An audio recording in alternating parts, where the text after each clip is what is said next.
yes, you have some people, especially in the plant-based space, promoting like low protein diets for longevity. I disagree with that. We see that there are benefits to consuming up to 1.6 grams of protein per kilogram of body weight. You're eating a lot of protein specifically from plant sources. I see zero health outcome data to suggest that that's harmful. If any, the most important thing to maintain muscle mass in a deficit is strength training. When it comes to gaining muscle, when it comes to bone health, when it comes to with nutrition, honestly, it's not that complicated. But I think at the end of the day, like it can be so much more simple than people make it. All right, a little introduction before we get into today's episode. So I run these shows ad-free. We will never take on sponsors because everything is self-funded through our Fit Vegan coaching program. So if you enjoy these shows, the best way to support is obviously to subscribe to the channel. But also, if you know anyone over the age of 50 that is looking to improve their body composition, combat sarcopenia, combat osteoporosis, get healthier on a whole food plant-based lifestyle, to simply send them our way at fitvegancoaching.com, because we are the best in the world in helping people over 50 transform. We have over 1,000 transformation in 20 different countries. So simply send them our way. In addition to that, a percentage of our profit monthly goes towards supporting cancer patients with their treatments and bills and whatever they may need to support themselves and their family. So you're also supporting additional people outside of the work that we'd be doing in the program. That is all I have for you today. So enjoy the episode. All right, good morning, everyone, and welcome to another episode of the Fit Vegan Podcast. Today, we have a very special guest. We have Dr. Matthew Nagra. I'm thrilled to have him on as a guest because he's dedicated his career to cutting through the noise and misinformation surrounding plant-based nutrition. Dr. Matthew is a naturopathic doctor based in Vancouver with a passion for evidence-based medicine and a strong focus on plant-based health. So you might recognize him from his highly informative and often viral Instagram post where he tackles some of the biggest myth about veganism with science-backed clarity and precision. Dr. Matthew, welcome to the show. Thanks for having me and for the kind intro. Yeah. Well, I'm going to call you Matt. Yeah. Please do. I know you from before you were famous on Instagram. Well, Matt, we just started the podcast. For people listening, we just had an incredible, upper body workout before we did this show, so I got a good pump going into this one. Yeah, I had to make the shoulders look good for the video. Exactly. Yeah. You were like a sleeveless shirts. You can show the guns. Yep. I hid mine because yours are bigger. You know what I mean? So I could. We were lifting about the same weight. Yeah. You're super strong. You're very strong. I was surprised because I knew you were like a soccer player. So when we did upper body, I was like, I saw your squat video you did on Instagram. I was like, you definitely squat heavier than I do. Yeah. So yeah, man, today basically I want to make it a bit more casual for the podcast episode, as I told you before, because we've had you on twice and we were very scientific in terms of debunking myth and really getting into the nitty gritty of it. And we'll do a little bit of that today, but I just want to have like a little bit more fun because it seems like that's what you're having on Instagram with your videos. So do you mind kind of sharing for people what you do online and what you do as a career before we dive into debunking some stuff? Yeah, well, as a career, I mean, you mentioned I'm a naturopathic doctor. So, I mean, that varies a little bit between states or provinces, like what that constitutes. But basically in BC, we are primary care providers. I see and treat a lot of patients for just sort of everyday things or chronic disease prevention, a lot of times nutrition counseling. And I think that's sort of the big difference between what I do and what many doctors will do is I do focus a lot on the nutrition side. Yeah. But of course, I prescribe, I do all the other stuff too. So that's sort of the career side. And then online was more just like a passion thing that I started actually before I started working. So kind of between school and starting my career during that several months period. And I just wanted to put out some informative, content on various things that I was always asked about. And over the years, it's just kind of picked up a bit more and more. And now I'm like full on into basically just debunking videos. Like I used to share about, the latest study on XYZ topic. But I find that what people really want or what seems to, get a lot more traction nowadays is actually just like hitting on things that, people in the carnivore space are saying or whatever and just clarifying that. So that's what I try to do most. Yeah, I guess people heat it up for sure. I read some of the comments. Yeah. So before we get into those videos and some of the myth, like what is your origin story for veganism? Like what made you so passionate that you're like, I'm going to go work in this field and I'm going to decide to spend a lot of my time doing that online? Yeah. I think actually it started not too long before I first met you. I can't remember when that was, but that was like a long time ago. Dude, I think you had like 2,000-3,000 followers when we met. Yeah. So like I when I was a teenager, I struggled with my weight. I had pretty bad asthma, skin issues, and so I actually had a personal trainer at the time who was training me for football. As you mentioned, I'm a soccer player, but back then I played also football, American style football. Let's clarify. Super Bowl is actually right around the corner, but that style of football. I played hockey. I played pretty much every sport. And so he was training me, and he really pushed more of a plant-based diet. Now, at the time, he was more into like the raw food, plant-based sort of ideology. But I didn't really take a lot of what he had to say to heart until eventually they wanted me to record my food, doing a food diary, which I don't know if you do with people, but I certainly do in my practice. And I just thought, well, man, he's going to see my diet. It's so bad. Like, it's the kind of classic American, Canadian style sort of diet. Exposed. Yeah, I know. So I was like, I'm just going to take some of his recommendations for this period and just impress him, basically. So I cut out the dairy at that point. I cut out a lot of the more like classic kind of ultra-processed foods, potato chips, sodas, that kind of stuff. Doing a lot more smoothies, fruits and veg, and all of that. And I started feeling better, started losing weight. My skin was clearing up. I just noticed those improvements, and that's what led me to wanting to sort of learn more and progress that direction. And then, fast forward a couple years, when I was in university, my first year, I eventually decided to go all in because over that first semester, I felt my diet and lifestyle was sort of sliding the other way with, the cafeteria food and everything. So I was like, you know what? I felt better before when I was a little more strict, and I'm just going to go 100% all in. And that was kind of it. So now it's 14 years. Oh, actually, the date in a week or 2 weeks, it'll be 14 years. Perfect. Yeah. So by the time this comes out, it'll have passed the 14 weeks. So congratulations. Thanks. Yeah. So, question, did you grow up in Vancouver? Did you grow up on the west side? Vancouver Island. Yeah. Okay. Because I was going to say, to have a personal trainer when you're younger that's raw vegan, that's like West Coast stuff. Yeah. That's not East Coast. Yeah, to be clear, he wasn't like fully raw vegan or anything, but he just promoted a lot of that, and he was like, we'll say 90-ish, 95% plant-based himself. Yeah. But it's definitely like a West side thing. Yeah. My first bodybuilding coach was like 400 grams of protein of steak and chicken, basically. I know. Yeah, and I sometimes think back to like, what if, again, I was like 15 or something, right? I was super impressionable. I was young. I wonder if I came across a trainer who was like jacked and looked super healthy and fit, if they were promoting like carnivore or something, like would I have bought into it? Maybe at the time, right? Like I did. Yeah. So I did get a little bit lucky. I think that it sort of set me on this path, and obviously I refined things as I learned more. I'd consider myself very like evidence-based at this point versus just going off of, hey, my trainer said so, but my trainer's jacked. He said to drink a protein shake, so do it. Yeah, there you go. But I'm happy to kind of end up where I ended up. Yeah. So where does the passion for like evidence-based nutrition come from? Because like you said, a lot of people will be like, hey, my trainer said so, or I saw this person that was super fit and that's how they're eating, therefore that's how I should eat. So where did that come from? Yeah, that's a really good question.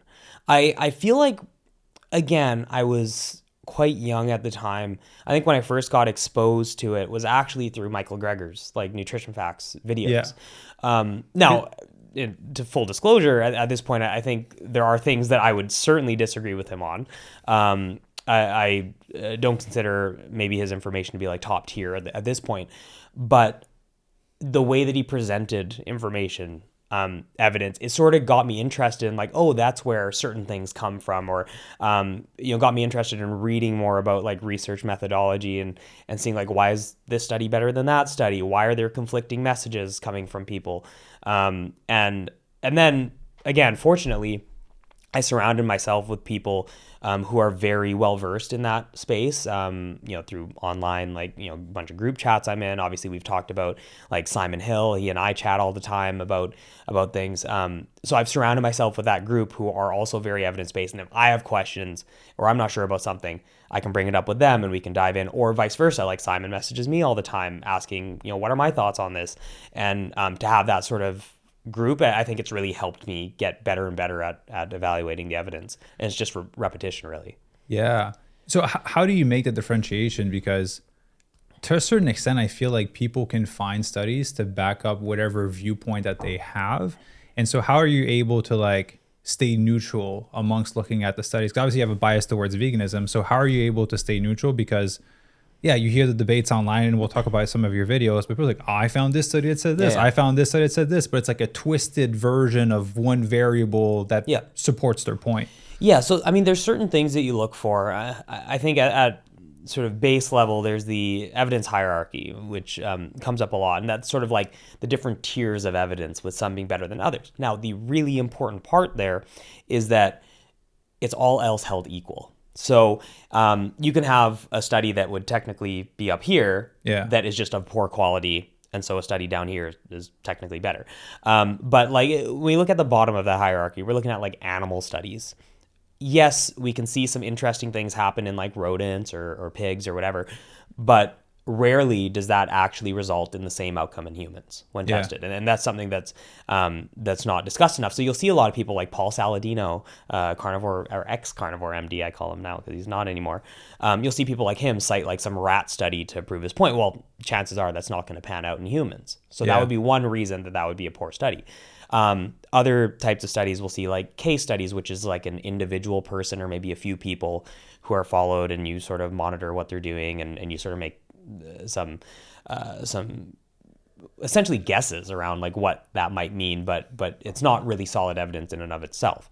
And then you have like cohort studies or other observational studies where you're looking at large groups, like could be tens of thousands or hundreds of thousands of people, and you try to account for other variables. So obviously people are different in more ways than just whether they eat meat, for example, but you'll try to match people up sort of based on level of exercise, smoking status, etc.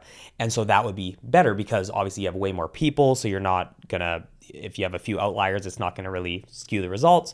And you're accounting for all of those other things, or at least best you can.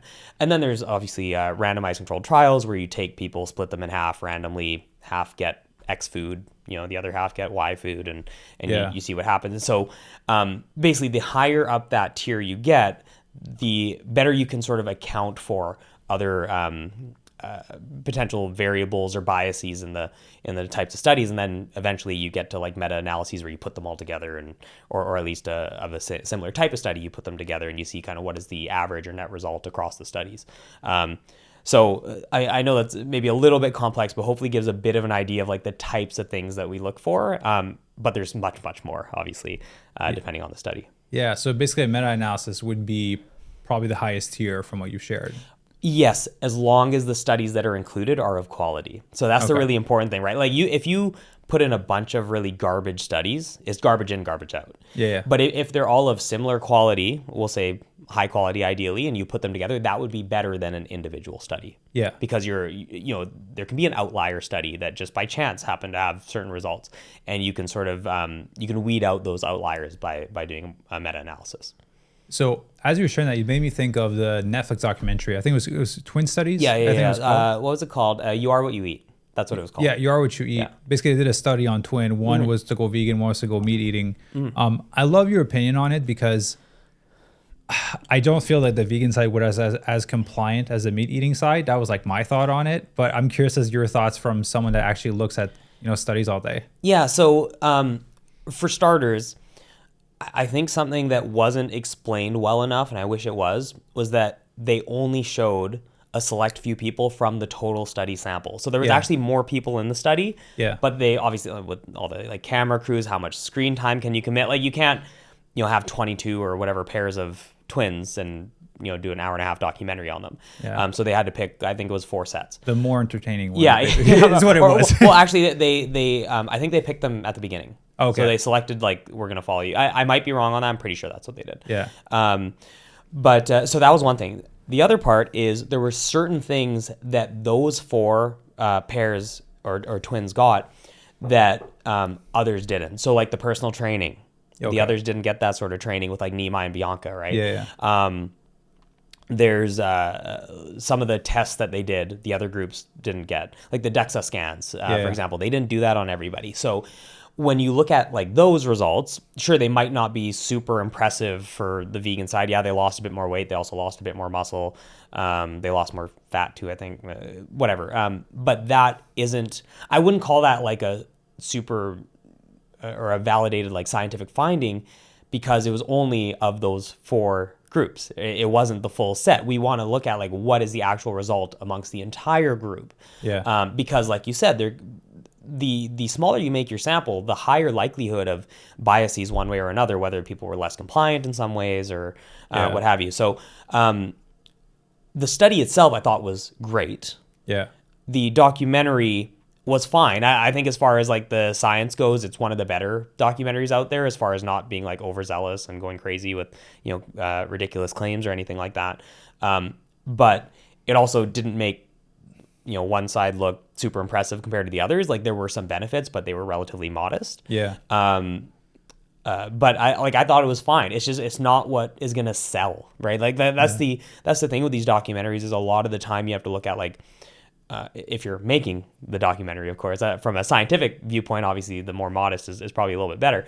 But when you're making a documentary, you have to look at like what's attention grabbing, right? When we look at like the Game Changers, for example, the first one, when they did like the erection scene or the blood, the vials, or like that's super attention grabbing and like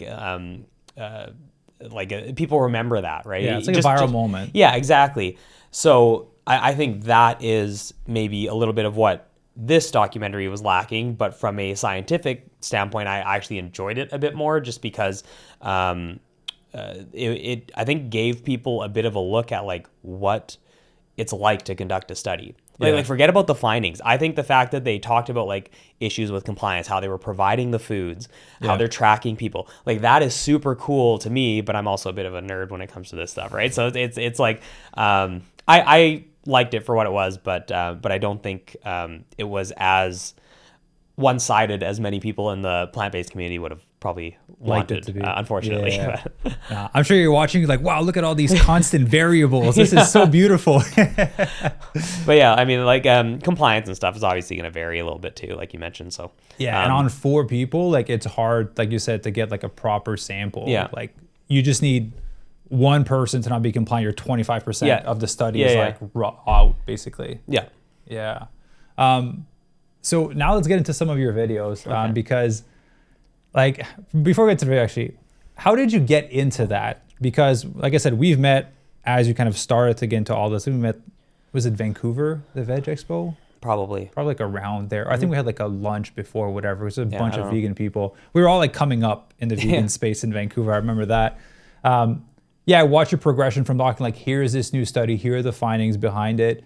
And then for a while, I kind of stopped going on Instagram and I come back and it's like you debating a carnivore and you're talking videos responding to Paul Saladino. So like, how did that transition take place and what made it so that you wanted to kind of start debunking in that way? Yeah. I actually, and originally with the Instagram stuff, it was just pictures, right? So it'd be pictures and I write up captions. And then they started doing reels and, at that point, the pictures, like they weren't doing anything, right? Like, there's no reach. They were promoting more of the reels and stuff. So I thought, okay, maybe I'll talk about some studies instead of just doing that. And I was like, oh man, I hate like editing videos and stuff. I felt like it was a lot of work, but it picked it up, or I picked it up pretty quick.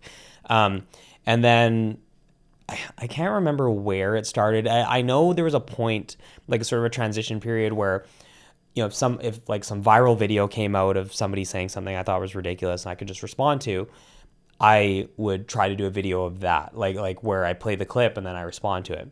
Yeah. And I would like intersperse that. I do like maybe a couple about new studies, one or two about that and back and forth. And then those ones started doing really well and taking off.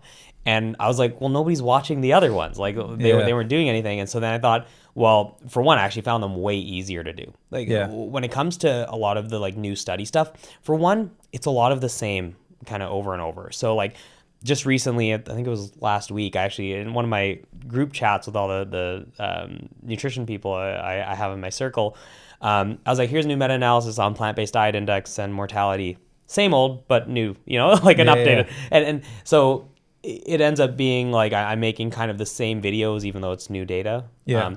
And so, but with these response videos, yes, there are a lot of the same arguments over and over, but I find them more entertaining just because of like, you can kind of play up like, oh, this is so ridiculous and kind of respond. Whereas like, if I'm talking about a study, I have to go into like, this is how many people, this is the type of study, these are the findings. Here are like, if I want to get really into the weeds, like here's the subgroup analysis, and like when you look at this group of people versus that group of people, and like it's a lot more work on my end. Yeah. And I just don't get many people viewing those. Yeah. So like I'll if there's something really like groundbreaking or something I think is really cool, I'll still do a video on it. But something I've started to do now is if something comes out that I think is really worth talking about, I'll see, okay, is anybody in the like carnivore space talking about this right now? And if they are, I'll show their clip and then I'll respond to it. But I'm also highlighting the new research. So it's kind of the best of both worlds rather than just doing the straight up, here's a new study, let's talk about it. Yeah. Well, so the carnivore thing kind of popped up like a few years ago. What is, because I know some people listening have friends, I say most people are probably like are plant-based or vegan at this point or transitioning.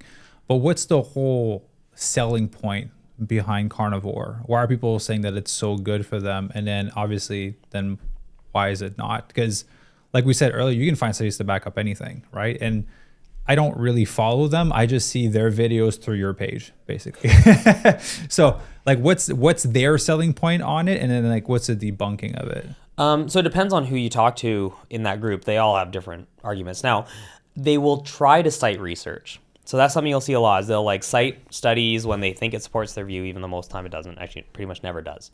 But what's really funny is I have actually saved clips of Anthony Chafee, who I did debate, saying like, F your studies. He doesn't care about studies, period. I have Ken Berry saying he couldn't care less about studies. Like a lot of these people in that space will throw out studies altogether, say they're all garbage when they don't suit their bias, but when they suit their bias, oh, hey, there was this study, you know, and then they talk about it. So that's one thing is they're just like very hypocritical. And that's something else I've tried to do more and more in my videos is respond directly to like the hypocrisy within their arguments or even their actions. The other, things that they do is they'll often appeal to tradition or appeal to nature. So they'll look at like, well, in nature or historically humans did this, therefore it's best for us. And that's not really true. I mean, life expectancy is way up. There's a lot of things that have improved quality of life better. We don't die of infectious diseases anymore. Like, there's a lot of, or to the same rate or anywhere near the same rate. So there's a lot of things that have improved over time. We don't want to live like our ancestors did. At the same time, when it comes to like evolution or what we need to succeed as a species, all you have to do is reproduce. Yeah. You can do that in your, mid to late teen years onwards, right? You don't have to live very long in order to reproduce.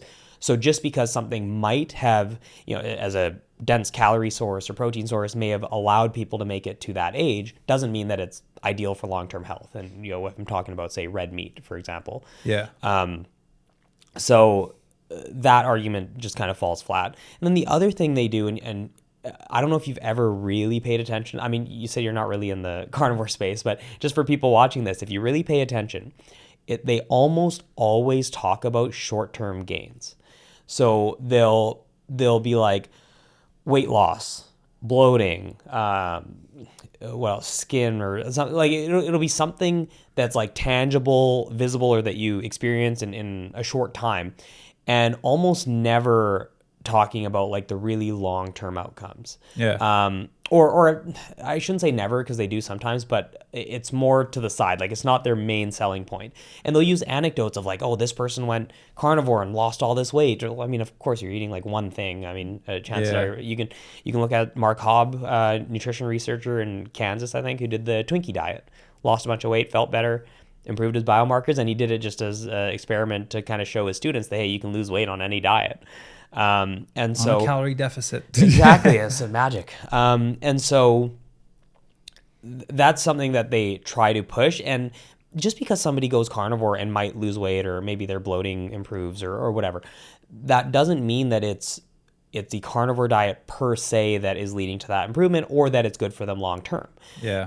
Because when you look at a carnivore diet, it's an elimination. It's an extreme elimination diet, right? You're eliminating almost everything. Yeah. And so let's say they're eating like junk food and drinking sodas. Well, it's not even that. Like we can pick a healthy food. Let's just say that somebody, for whatever reason, has issues digesting, I don't know, black beans or something, right? Yeah. And so that upsets their gut.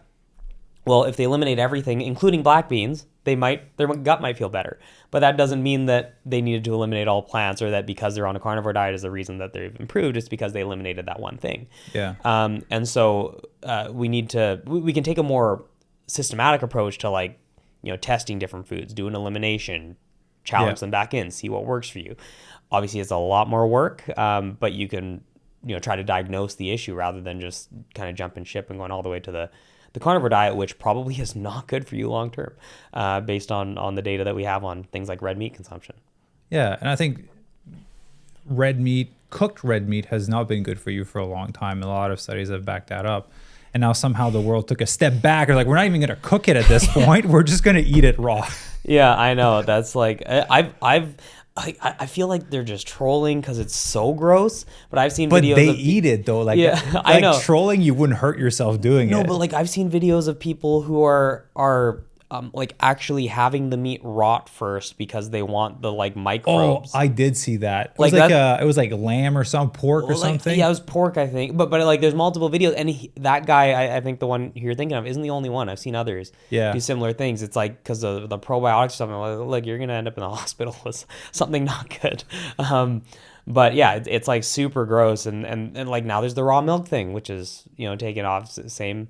I mean, based on estimates, about 150 times greater risk of infectious disease compared to pasteurized. Not that I'm saying you need to consume dairy at all. Obviously, you can have a plant-based option, but if you're gonna have dairy, do the pasteurized version. Yeah, it's ridiculous. Let's not even talk about like cholesterol anymore that comes from the meat. It's like, hey, all the bacteria that's coming from you not cooking it, basically. I have to say, you're mentally tougher at dealing with comments than I am. Because remember when I got kicked out and when I moved back to Squamish like a few years ago, I got on the wagon of like doing the response video because that's what was trending on Instagram. And I saw this guy having raw minced meat in an ice cream cone. And he was eating it like the raw meat as like an ice cream cone.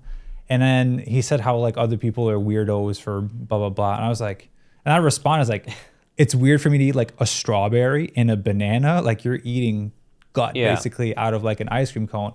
That person had a really large following and they reshared the video. Man, I got like death threats. I got so much hate for it. Like my whole account, I had like 600 comment under every post of every other thing that I had. And the DMs that I would get was like, death threats, like a bunch of hard shit. And I was like, I went off my Instagram. I called my life coach and I was like, dude, I've never dealt with this. This is horrible. Yeah. Like, and then so at that point, I stopped making reaction videos. I was like, I'm just not getting on that boat. That a little experience of 3 days was not worth it. I'm happy it died down, but it was so intense. I was like, I can't post anything. Yeah. Yeah. So how do you navigate that? Well, for starters, I haven't really, I haven't seen them, like death threats or anything like that. But yeah, people, they say stuff. They pick on my appearance. They say I'm like skinny fat and stuff, but I like roasted someone on a squat video the other day. So you're jacked, dude. You got way more jacked since we met. Yeah. but it's just funny. Like literally they see me from like here up and it's just funny. So, it's all just like superficial crap. And like when I debated, Anthony Chafee, the carnivore, so a lot of his followers and pro carnivore people commented on the video. And they'd be like, Nagra was so rude and he was interrupting Chafee and this and that. For one, I actually, watching it back, I don't think I interrupted him that much. But and he did interrupt me as well, just nobody talks about that.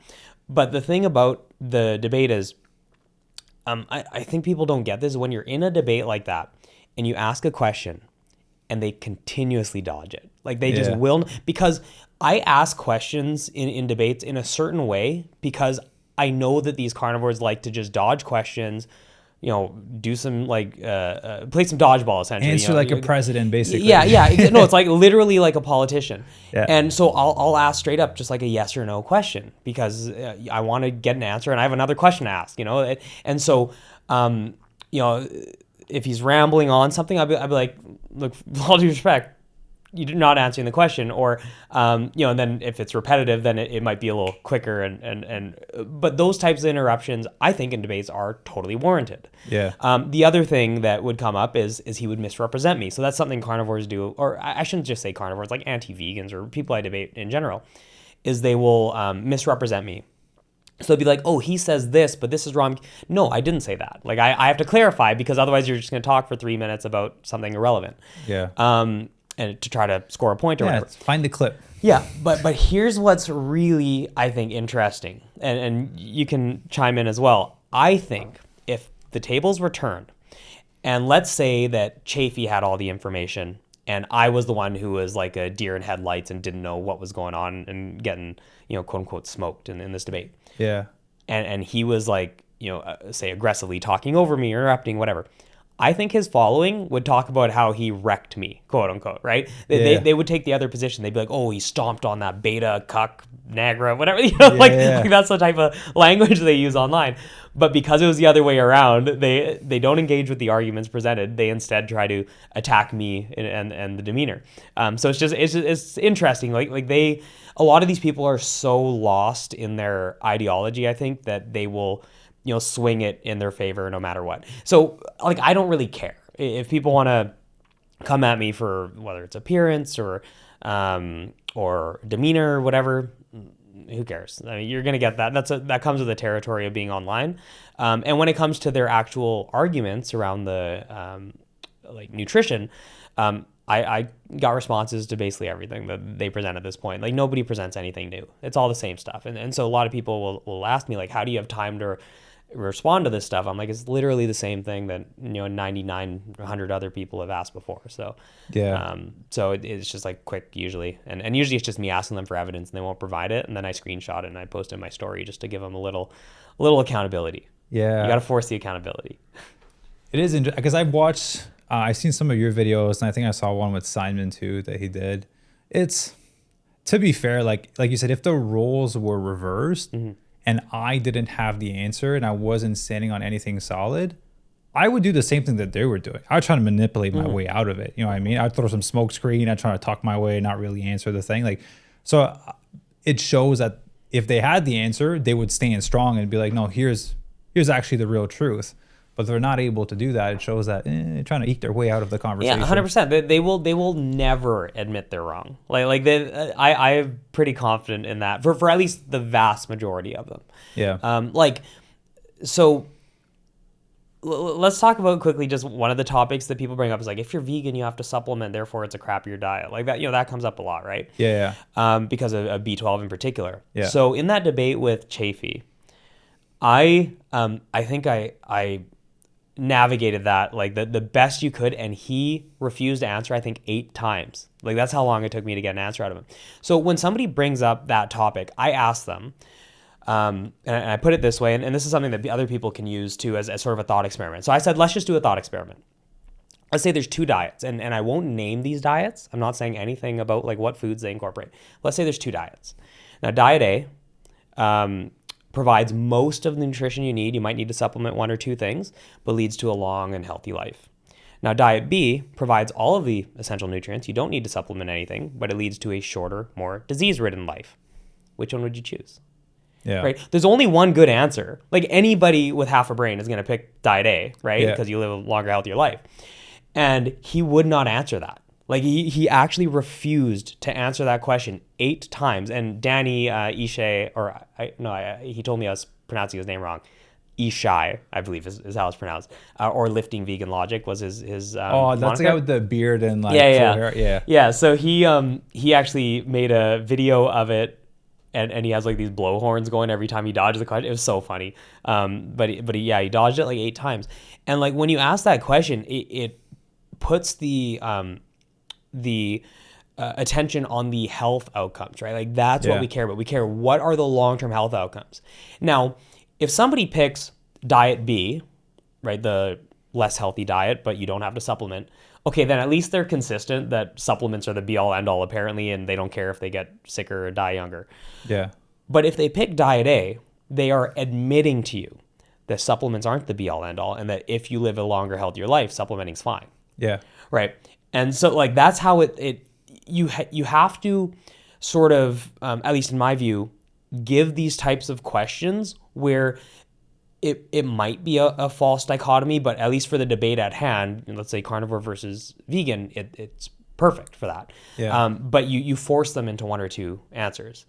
You can't give them runway to just talk around like a politician, like we're saying, where you're just kind of talking around the question. You have to force them, and that's where I think you do need to be like a little bit aggressive in those types of debates, because otherwise they're just gonna weasel out of it every time. Yeah. Yeah, it does sound like it's a lot of the same arguments every time. Like every time I watch a video, it's people coming back with the same thing. Yeah. One of them, which again I find interesting because it used to be, consuming the Western American diet, right, which is cooked meat and some, potatoes and things like that, to vegan, and now it's literally just eating meat and like butter, I think is their thing, like meat and butter, and just against vegan. And then there's also the raw meat movement as well. That was like another layer that was added. I think it was like Liver King that kind of made that more popular. Yeah. We don't have to dive into the raw meat stuff because just carnivore is crazy. So raw meat is I hope not even... people watching this are at least not on that train, not that far gone. They're not going to be listening to the Fit Vegan podcast. Yeah. But one topic that would affect, I think, the people that are listening that are plant-based potentially have heard is the whole seed oil conversation. Because that came up, it's like a year ago. Like it hasn't been. No, it's been around forever. Really? But I mean, like online, I have never heard debates on it. I think it's been around for a while. I mean, I debated Tucker Goodrich on Simon's podcast a couple of years ago now. Oh, that says I don't spend enough time on social media, or it's a good thing that I don't spend enough time on social media. So let's talk about the whole seed oil conversation. What's the argument for that and the debunking? So there's like several layers of arguments, and what's funny is I think this is like the one thing that every diet camp can agree on, but I would say they're all wrong. So like you look at the like Whole Foods plant-based space, you look at the carnivore, the keto, the paleo, the whatever, just to throw out whatever diet camp you want. They all agree that apparently seed oils are toxic or bad for you or whatever. So what would be seed oils, like sunflower? So seed oils would be things like things that are rich in polyunsaturated fats typically. So canola, sunflower, safflower, extracted from seeds of plants. So these oils are also often the cheaper options. So that's one reason I think is people just tend to think cheap equals bad for some reason. So that's one reason. But I think the main driver, or at least where it really started, was if you look at trends in vegetable oil or seed oil consumption over time, along with like cardiovascular disease rates, they go up together roughly. Yeah. Now, what has happened since is seed oil consumption has stayed up and heart disease rates have actually declined a bit, at least especially mortality. So they don't perfectly align anyway. But the problem with that is, for one, you're not accounting for other variables. What else has changed during that time? Like one of the big ones is people are living longer to the ages where they might have a heart attack, right? So that's one problem. The other thing is, where are people getting those seed oils? So most seed oils are consumed through processed foods. So they're in like potato chips and stuff like that. Most people aren't just using them to like stir fry some veggies. I think it's fair to say. Or as a salad dressing.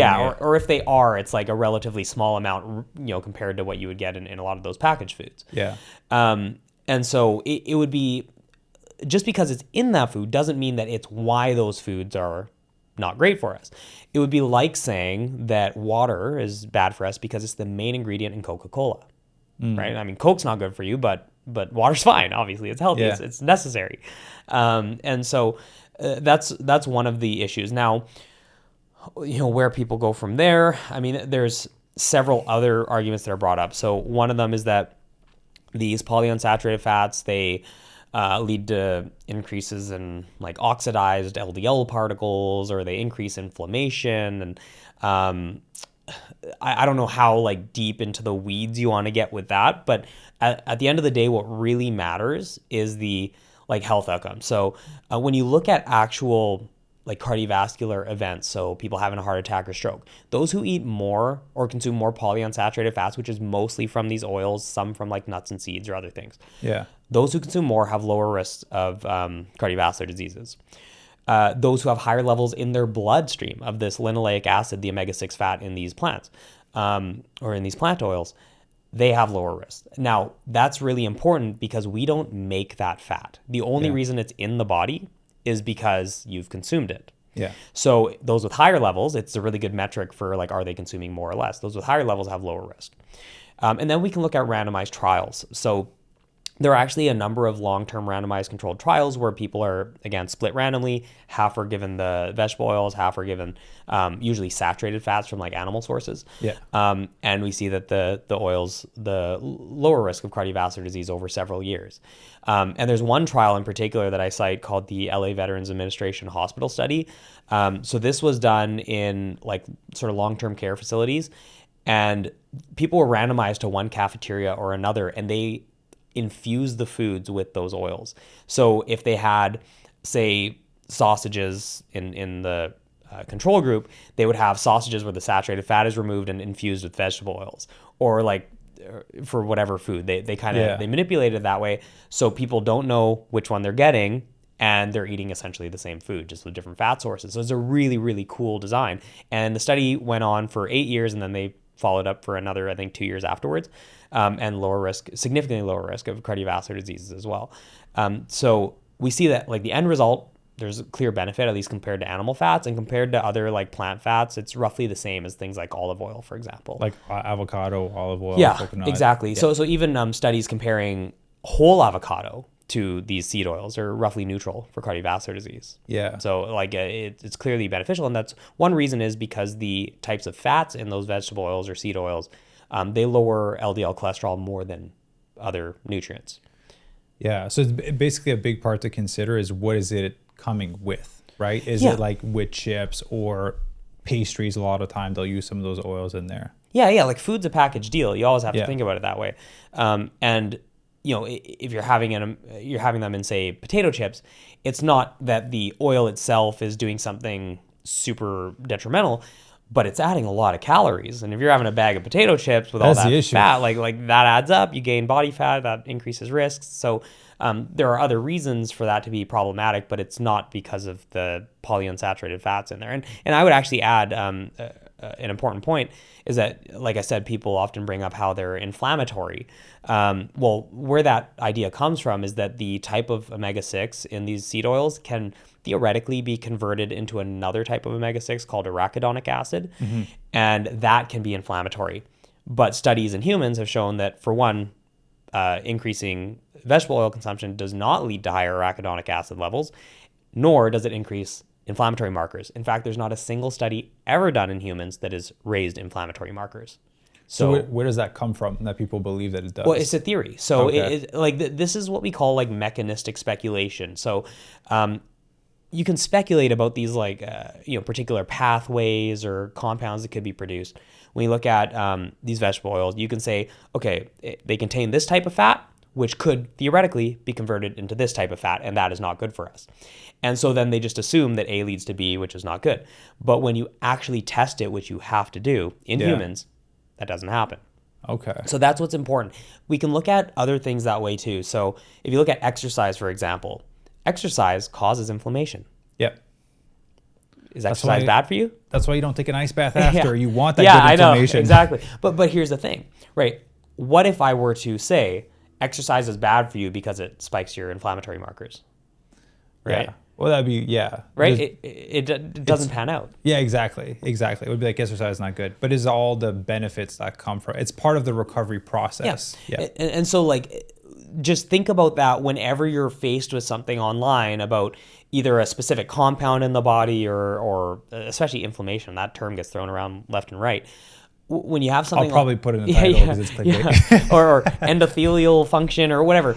Well, when these types of terms or ideas get brought up, you have to sit back and think, okay, what actually happens at the end of the day? Like, what's the net result? Yeah. Like, I don't care if I raise some inflammatory markers, but my heart disease risk goes down. Yeah. Right. Like exercise. Yeah. Because that's obviously what you want. So you always have to come back to that end result. That's the important part. Yeah. And the oil thing is such a big debate amongst, like you said, every community, even within the vegan community, even within the whole food plant-based movement. And like I think a big part, there's the whole conversation about health, which we covered. The other part is like you mentioned calorie density. Like if you're, I don't know what, like we're using minimal oil because like a tablespoon's 100 calories. I'd rather have, if I have like a banana, I'd rather have something else. And now there's air fryers. So it's just like, if I'm bulking, I'll throw some avocado oil in my smoothie just to get more calories in. But that's pretty much it, right? Like just cooking with, you ever seen those cooking shows online? They're just, I think they're adding 500 calories of oil just to Yeah. saute some onions. It's crazy. Well, so one thing that is interesting though, when you look at the studies done or the trials done on like vegetable oil or seed oil interventions, they don't lead to weight gain. And one of the reasons I think is because the way that they're used. So if you're using them to say cook vegetables, Yeah. even if you're adding a couple hundred calories of oil, the calorie density of that meal is generally very low. Right? If you're like sauteing veggies, for example, because the veggies have basically none, you know? And so if you're having a plate full of veggies and between the veggies and the oil, you're getting a couple hundred calories, like it's not a big deal. Obviously with, you'll probably have some grains or some, you know, beans, tofu, whatever stuff, with that. But it's not like you're having, again, a bag of potato chips. I'll keep coming back to that, where you could be getting like several hundred calories if you're eating a full bag. 1,000. Yeah, maybe. I don't know. I haven't actually looked at a nutrition label for chips in a while, but probably, you know, somewhere up there. Yeah, like 1,200, like 1,000 to 1,200 if you get a bag of chips. Yeah. Perfect. Let's pivot to, we have to kind of talk about soy a little bit. Okay, I know it's like such a redundant yeah. conversation, but I saw that you debunked another one about soy. My most viral video ever, I think. I was on soy? The one on, the recent one. Well, do you mind sharing that one? Yeah. So Jubilee, they're a YouTube like. I saw that video. Yeah. That was crazy. So they do the debates. They did a carnivore versus vegan one, which actually myself and Danny, Lifting Vegan Logic, we applied for, but we didn't get on. Yeah, Tori was on there. Yeah, Tori was on. Yeah. And I think I don't know if I should say on video, but I know someone else who was invited who couldn't go. But anyways, okay. I just don't know if there's rules or they're allowed to say, so I just won't. But the topic of soy came up, and one of the people on there, she's a carnivore. She's like tofu's super bad for you. It messes with your hormones. One. Oh yeah, ex-raw vegan. Ex-raw vegan. Yeah. So she didn't, and she didn't supplement. So that's the other thing. These are the things. If Danny or I were on that episode, we know her history. Like we know that she has admitted she took no supplements as a vegan. So yes, did it wrong. You know, didn't at least take B12. No processed foods, which probably means no fortified foods. Again, not getting any B12. She was raw vegan, or followed a lot of the raw vegan proponents. So I don't know if she was 100% or anything, but likely mostly or in that crowd. But anyways, so she just kind of smacks tofu and is like, it really messes with your hormones. It's bad for you. And so I just responded. I'm like, well, and funny enough, right a couple weeks before, there was a brand new meta-analysis of randomized trials looking at soy and measures of estrogen levels or estrogenicity in women, and basically nothing, across the board. And so I was like, well, this is what the latest data says. And then if we look at like breast cancer risk, it lowers risk of breast cancer. And it absolutely took off. Like I've never had it's like 2.5 million views now or something. Like I've never had anything go crazy like that. Which especially for like a relatively science heavy video that's not super short, like it was like 1.5 minutes or something. I thought it was quite surprising, but it was kind of cool. But anyways, like, so that's sort of the backstory behind that video. But as far as the science goes, the reason people are concerned about this estrogen effect of soy is that soy contains what are called isoflavones. They're a type of flavonoid, like we'll call them like a plant chemical or phytochemical. And they mimic some structural components of estrogen. So they have some similarities in their chemical structure, but they are different. Yeah. And so, but because of those similarities, they can bind to certain estrogen receptors and activate them or to varying degrees. But in a good way. Yeah. So that's the thing is, for one, they specifically bind to certain types of estrogen receptors. So we have different types in our body.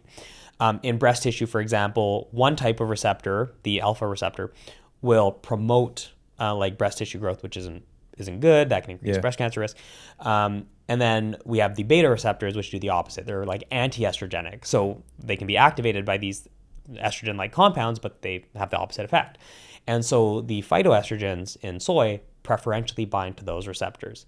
So that's actually one of the reasons that soy ends up lowering risk of breast cancer. It doesn't increase risk. And is it because it's basically attaching themselves to those receptors that when bad estrogen comes in, that it has nowhere to attach to? Is that true? That might be a part of it. So basically it has a stronger affinity for those receptors, so it binds better to them.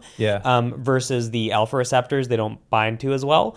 And so one of the ways that it can act is it sort of crowds out the other estrogens to a degree, and it activates these like anti-estrogenic receptors. So there's like multiple things going on there. But then like what's also interesting is in bone tissue, for example, those receptors are pro-estrogenic, which is good. Also, we want estrogen in bone tissue because that helps to promote bone density or bone mineral density. And so like one reason that osteoporosis is prevalent in postmenopausal women is because their estrogen levels drop. And so soy consumption is actually associated with lower risk of osteoporosis as well.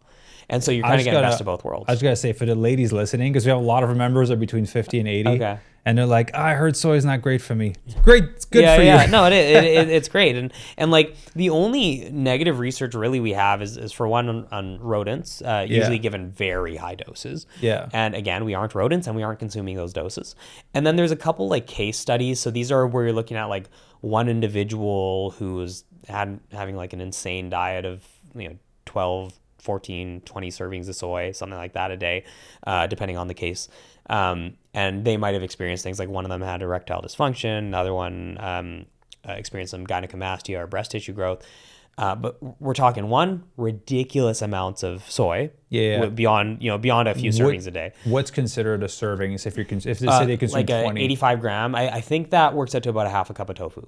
Half a cup of tofu is one serving. And so like if you're 10 blocks of tofu a day, basically. something ridiculous.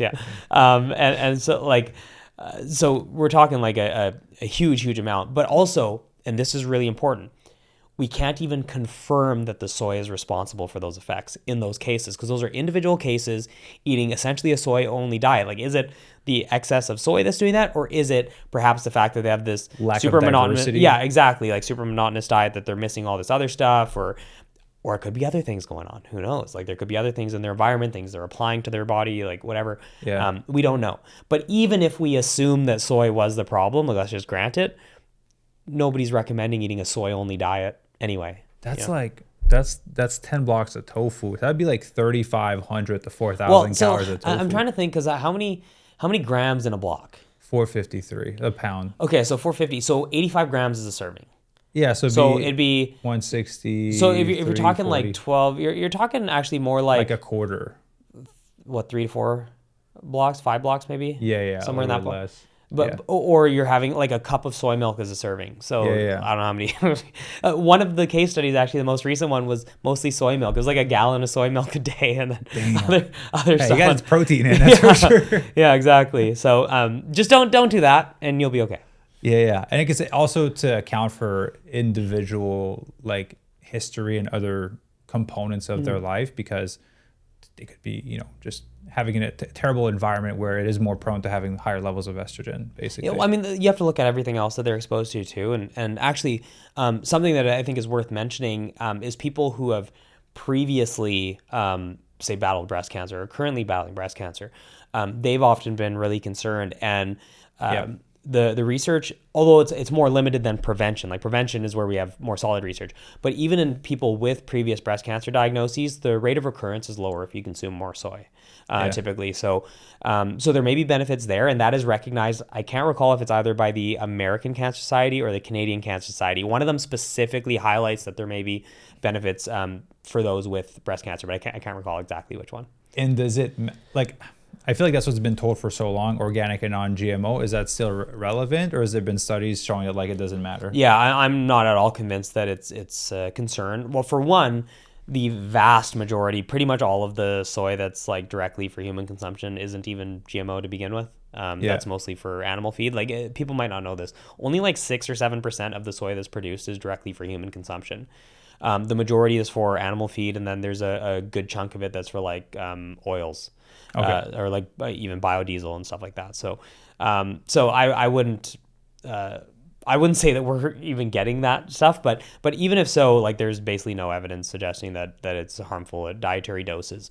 Any research on like non-organic foods, or sorry, I shouldn't say non-organic foods, on pesticide exposure and poor health are almost exclusively through occupational exposure. So people who are working in the fields, probably inhaling a lot of it, or, just like crazy amounts, versus the, little bits that you consume through foods. And when we look at studies on like soy consumption or veggie consumption, fruit consumption, and again, health outcomes, we see lower risks of cancers, lower risks of cardiovascular disease, diabetes.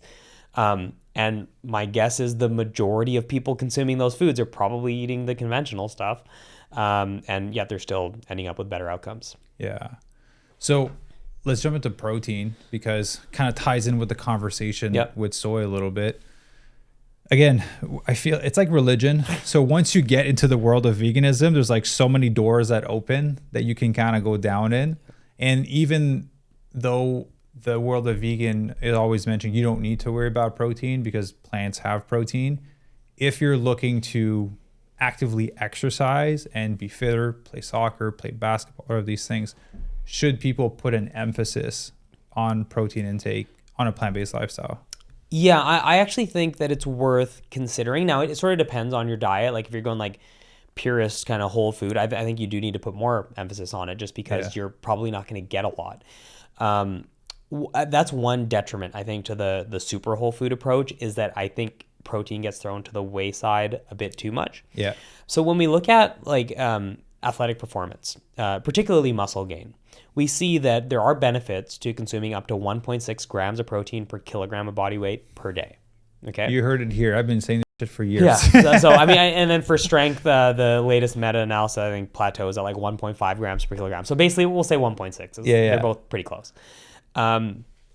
So yeah, consuming up to that amount is beneficial, and you can get that through things like tofu or tempeh or seitan or whatever. Or I know it's not a part of your program per se, but even like plant-based meat alternatives or protein powder. Yeah. Like those are all fine options. I would say with plant-based meats, depends on which ones, but those are all fine options. It's a transitional tool for a lot of people as well. It's very helpful for them. Yeah, and I think there are certain ones that are actually fine to eat more regularly. Like the ones with lower sodium, lower saturated fat content. There are some that I would not have major concerns about. It's I was at was it the PCRM conference, ICNM, I believe, in Washington, like last year, basically. And Dr. Nagar brought up a great point. He said he's like blueberries or something else are like not good for you, or if it's a part of a dish, he's like, compared to what? Yeah. Right. So like the fake meats, basically, to me, that's better for you than consuming real meat. So if for you, it's like, hey, I want to eat this, well, the fake meat is going to be a lot better for you than consuming a steak, basically. And if that's where people want to draw the line, and that's perfect. That's way better than like the worst option. Like there's always a worse option, basically. Yeah, and we actually, myself and some colleagues at UBC out there in Vancouver, we published a review last year in July, I think it was July, maybe it was August, on plant-based meat alternatives and looking at the research, comparing them to the animal-based meats. Yeah. And we see like lower saturated fat content, obviously lower cholesterol content, roughly similar protein. We see a little bit of fiber, and then when we look at like the effects that they have, we see they lower cholesterol levels in people who eat the plant-based meats. There's some studies suggesting a little bit of weight loss as well, a little bit of a reduction in waist circumference, maybe because they're a little bit more filling, perhaps. Yeah. Maybe the little bit of fiber does that. And we definitely actually have more fiber than meat for sure. Yeah, I mean, meat has none. And we didn't see any rises in blood pressure despite the sodium content, which is interesting as well. So I'd say compared to meat, it's at least for heart health, it's clear.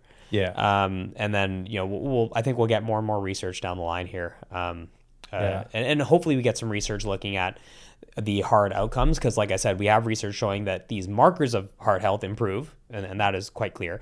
But it'd be nice to have some longer term studies looking at actual like heart attack or stroke and trying to see like, do we see significant benefits there?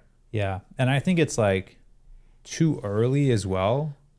What's the modern ones to a degree, maybe? Because there are certain ones that are more modern. Yeah, exactly. So it's like, what is that going to look like in like 10, 20 years from now from people consuming those foods, right? Like we talked about this off podcast, like Ivy and I, for going to the restaurant and there's some fake meat, like we're going to enjoy a dish. We're traveling to a new country. We're going to enjoy the dish. But when we're at home, we'll just eat whole foods because we like it. And then when we eat out, that's when we kind of enjoy ourselves. So it's like people have their balance. They can have it at the house. They can have it when they eat out. For us, it's just that experience at restaurants. Yeah, no, I'm the same way. I mean, I'll have them at home here or there, but it's not a everyday thing.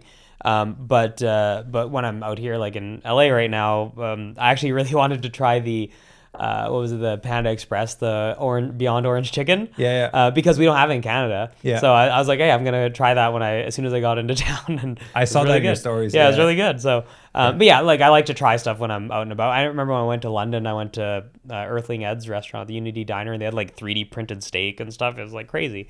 3D print. I've never heard of that. Yeah, it's like some plant. I think it was soy based. I asked them about it. It was like a year and a half, 2 years ago. But it looks so much like steak, and like it has like the strands. It's crazy. But yeah, so it's like you always got to try stuff like that. I've never. I know. Is it Paul and Tony? Tony Plant-Based on a Budget. Oh yeah. Yeah. So Paul, right? He has his company. Yeah, that the does mushroom or meat. the mycelium or whatever. The Yeah. mushroom base. That's pretty crazy as well. I Yeah. don't know if you've tried that. I have not. I don't know if we have it up in Canada. We can go to Whole Foods after. We might Yeah. Just you're here for another few days. You can try it out. But it's quite interesting. The texture is quite interesting, and the fact that it's mushroom is like it's pretty cool what they've been able to build with it. It's not Paul's company because I think he does B2B, not B2C, but still similar concept. Yeah. What's another myth? Let's just do one more. One more myth. Well, so we can finish with the protein and do animal versus plant protein because that's the other part. Let's do that, and let me add like a little thing to that because when people listen to other podcasts or read articles or watch videos or read the books, they always hear, "Oh, you need to consume low amounts of protein, or else it'll cause all of these issues." But like you mentioned, if you're strength training, 1.6 gram per kg of body weight, but every time a doctor talks or someone speaks, I feel, and you can correct me if I'm wrong, that they're speaking to the average American that's consuming meat, that's consuming processed foods, and they're talking to them to be like, hey, you need low amounts of protein because it causes all of those issues. So comparing it, both of them, it's like, yeah, if you consume animal products, it'll cause all of these issues. You consume plant-based products, it won't cause all of these issues.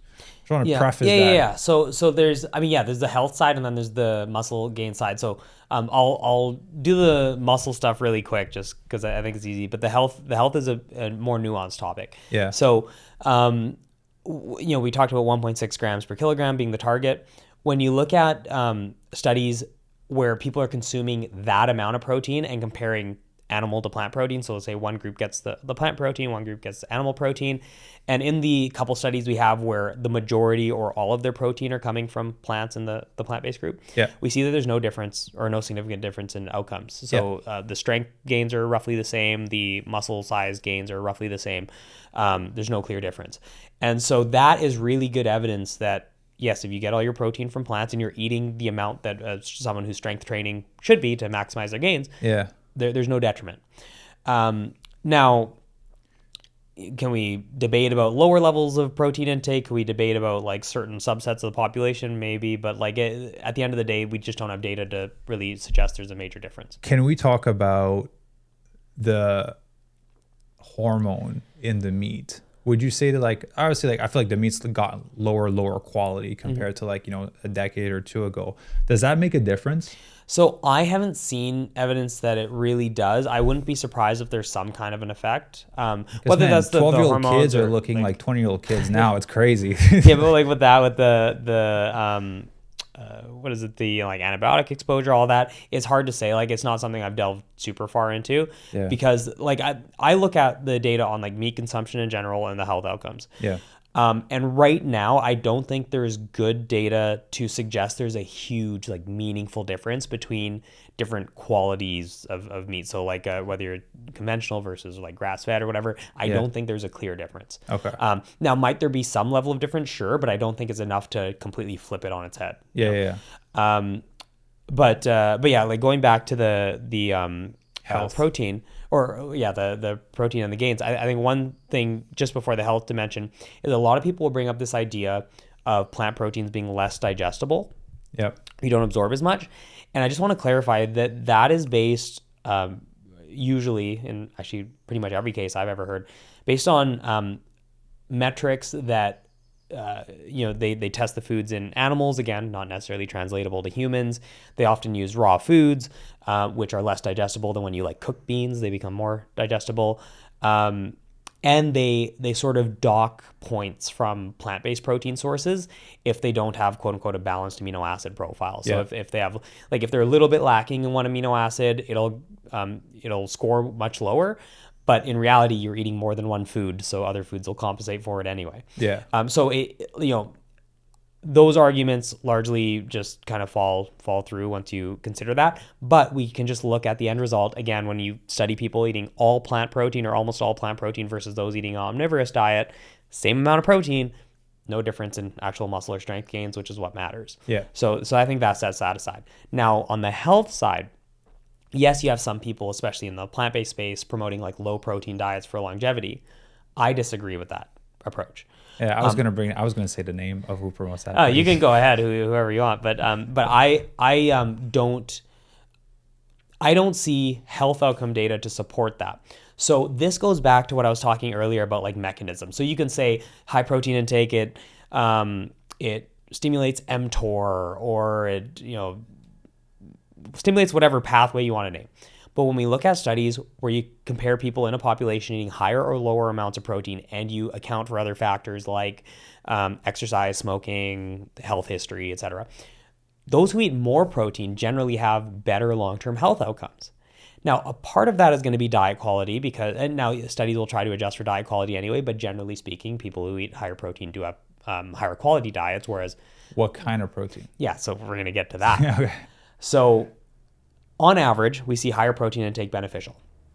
Now, when you separate the types of protein from animal protein to plant protein, you see that animal protein, depending on the study, either appears to be neutral or detrimental in most cases. Okay. Whereas the plant protein is still beneficial.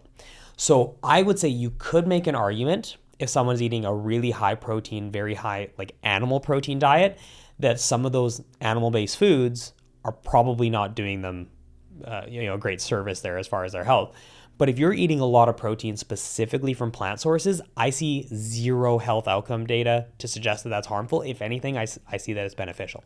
So I actually think there are benefits to people aiming higher in protein, but specifically trending towards plants. I'm not saying people need to go 100% plant-based if they aren't wanting to, or they aren't vegan or whatever. But the majority, if you're looking at your health, the majority of your protein, I think, should come from plant sources. Yeah, because that's the first thing I thought when I heard that study. It was that lower protein is better for longevity. But I'm like, he doesn't specify what type of protein that is. No. Is he talking to a meat eater? Or is he talking to a vegan? Yeah, and then like every single study I've seen, when you separate them, plant protein comes out on top. Every single time. I've never seen a study where higher plant protein intake leads to a lower, or I guess a higher mortality risk. So less health. I've never seen that in any situation. And to be fair, 1.6 gram per kg of body weight is like, it's a significant amount that you have to put a lot of awareness to be able to hit that, where you're not going to go above. It would be super hard for you to go above. Yeah, and I would say for like the average person who's not looking to pack on as much muscle as possible. Or just a body recomp, I don't think you need to even go that high. Like I think 1.1, 1.2 grams per kilogram is fine in those situations. Yeah. And if we look at like bone health, for example, in aging individuals, we see that for bone health, about 1.2 grams per kilogram or so is ideal to help maintain that bone mineral density. So you don't need to go to 1.6. Like 1.6 is for people looking to maximize their muscle and strength gains. Yeah. So I generally, for like health purposes, I say most people 1.2 is a good target. And then if you want to, pack it on, then go up to 1.6. Yeah, like we'll vary between like 1.2 to 1.6 with people. Depending if they're newer, it's like harder to jump straight to 1.6 because their brain hasn't been accustomed to having more tofu and less sweet potatoes, right? And kind of playing around with their food. And I want to be clear too, like you can, as far as like body composition, you can get most of your goals through like 1.2. It's like the difference between 1.2 and 1.6 isn't earth shattering. It's like 20 grams for the most part. It's like pretty minimal. I mean, as far as results though, like when you're looking at like muscle gains, it's not like it's a massive difference in how much you'll gain, but year after year after year, that can add up. Yeah. Right. So if you're talking about like, from this year to next year, is it going to make a huge difference? Maybe not. But if you're looking at like over the next decade of being consistent with my lifting and stuff, is it going to be meaningful? Yeah, it might be. Yeah. At that point, right? So let me ask you this. I don't The studies that I'm going to talk about are probably more from the meat eating space, because that's kind of where I learned a lot of the fundamentals for body recomposition. But when you go steeper in a calorie deficit, right, hormones kind of go a little bit out of whack, and the two components that are valuable to maintain as much lean muscle mass as possible is going to be that protein intake and the strength training, basically the stress put on the muscle. So have you found any studies that prove that as you're going steeper in a deficit, that protein intake is more important? Yeah, it shoots up. Your needs shoot up. It's like, so you can go to like that 1.6 basically on the high end. You can go higher than that. Okay. Like for actual maintaining, I'm trying to recall the exact number, so I might be a little off just for viewers here. Yeah. I think it's around like even 2.3 or something. Like it's up there. Gram per kg of body weight in a steep deficit? Yeah. Like it gets way up there. Now, I also want to clarify that the most important thing to maintain muscle mass in a deficit is strength training. Yeah. Like absolutely. Stimulation. That's actually, let's just lay that on the table. When it comes to gaining muscle, when it comes to bone health, when it comes to or maintaining muscle on a deficit, resistance training is number one, bar none. It's not even close. Yeah. Protein is just the cherry on top. Yeah. Right. It just helps you get that. Then you look at like creatine is like the next layer or whatever if you're supplementing. Like there's other things that you can put on top, but by far it's all about resistance training. Yeah, because if you don't have the stimulation, then you're recovering for what, right? The muscle has no reason to stick around when you're that steep of a deficit. Yeah, you can't just like sit on the couch, drink protein shakes, and hope to get jacked. Yeah. Like, it's just not gonna happen. I woke up with a six-pack this morning. It's because a lot of people do percentage base of protein of the calories. But that doesn't make sense, because if you're starting at like a woman at 2,400 and you finish at 1,500, well, whatever you do, 10% of 24 versus 10% of 1,500, you're eating less protein when it's actually the opposite. You should have more steeper to kind of help with the, again, retention of lean muscle. Yeah.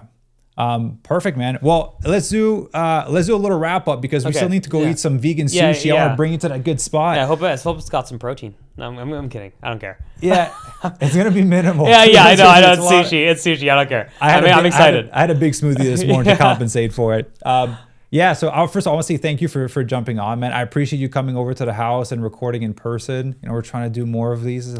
Nice little setup we're trying to set up in our house.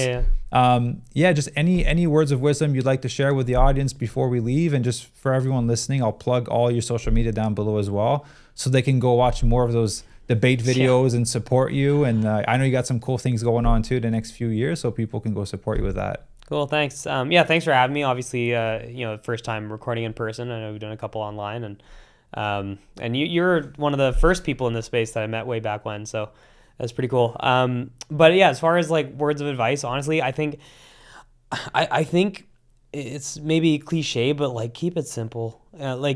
With nutrition, honestly, it's not that complicated. Yeah. I think it gets so complicated with people talking about how like don't put bananas in your smoothie because it like slightly lowers the polyphenol content, or like you get so into the weeds on these just ridiculous things that are ultimately not very meaningful. Like eat a variety of plant foods, make sure you get enough protein. It doesn't have to be too much more complicated. Obviously, if you're strictly plant-based, vitamin B12 is important. But I think at the end of the day, like it can be so much more simple than people make it. It just don't stress, basically, as much as you can anyway. Yeah, people are just tracking every vitamin and mineral to ensure that everything's at 100%. Yeah, or take a multivitamin if you're worried about the individual or micros. Yeah, but it's so simple that people don't think that it's that simple. Yeah, they think that there's something else. Yeah, there's some like trick, some magic, that you gotta pull to get that extra level or whatever. Nah, you go do upper body workout, you eat some vegan sushi, you're good. There you go. Awesome. Well, Matt, thank you for jumping on the show. Everyone, thank you very much for listening. Be sure to subscribe to the channel, and we will see you in the next one. Bye.